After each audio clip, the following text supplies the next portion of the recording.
Glory to Jesus Christ. Slava Isusu Christu. In the name of all of the Sisters of St. Basil, I want to welcome you to this very different type of pilgrimage this year. We had hoped to have all of you present with us as we celebrate our 100th anniversary, a century of service to the Byzantine Catholic Church in America, because you are all a beloved part of our family, and it's through you and your prayers and your support that we have reached this wonderful event in our history.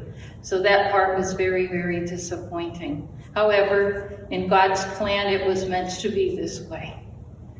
In my letter for inviting you to this virtual pilgrimage, I recounted an experience that I had that I would like to go back to today, because it really struck me quite deeply. I was driving on the way to the post office, and I had stopped at a red light. And in front of me there was a car that had a bumper sticker, and the bumper sticker said, "Humankind." And I thought to myself, humankind. I wonder what that's all about. So then I looked a little closer, and beneath the main word were two little words, which said, "Be both." And I thought, wow, how profound that is, in just those few little words. Be both. Be human, be kind. Think about that. Be human, be kind. When you think about all of the challenges that we're facing today, how many of them could really be resolved so peacefully if everyone would simply be human and be kind? And they are challenges that call us to look deeply into our hearts and souls and ask some serious questions. How welcoming am I to people, regardless of their ethnicity, their race, their gender, their religion?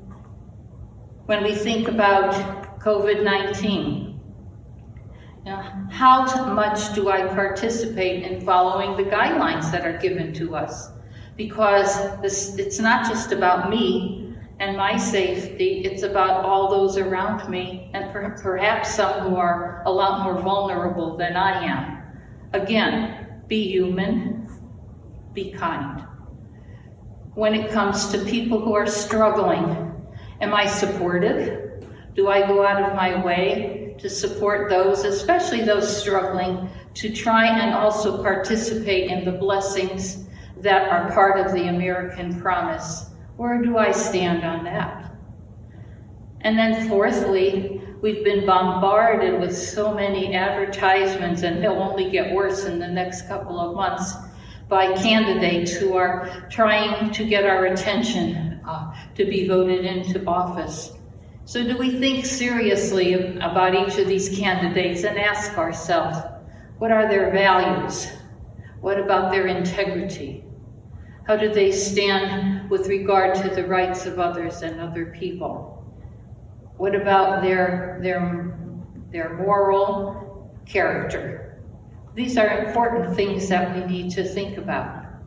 And so as you take time this weekend on this virtual pilgrimage, those are some questions that you need to ask, that we all need to ask ourselves. And in the midst of this journey into our heart, Jesus is going to ask us face to face, are you human? Are you kind? Have you been helpful? And we will have to answer in all sincerity of heart to those questions. Since we can't get together in person as we had hoped, we have put together a series of prayers and services that hopefully can enable you in some small way to join together as we would if you were on these holy grounds of Mount St. Macrina.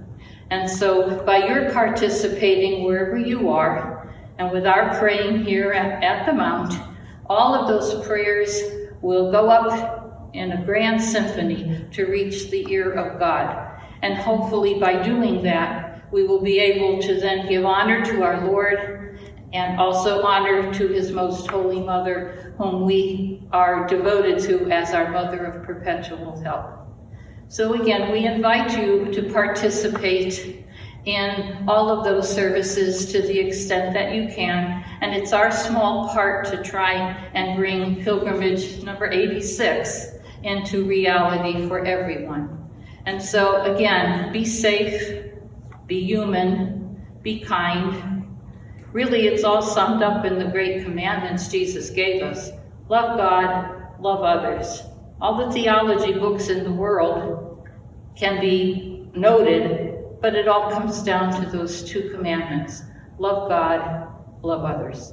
And please know that we here at Mount St. Macrina, all of the sisters will continue to hold you in our prayers. We offer you our love and our gratitude. Glory to Jesus Christ.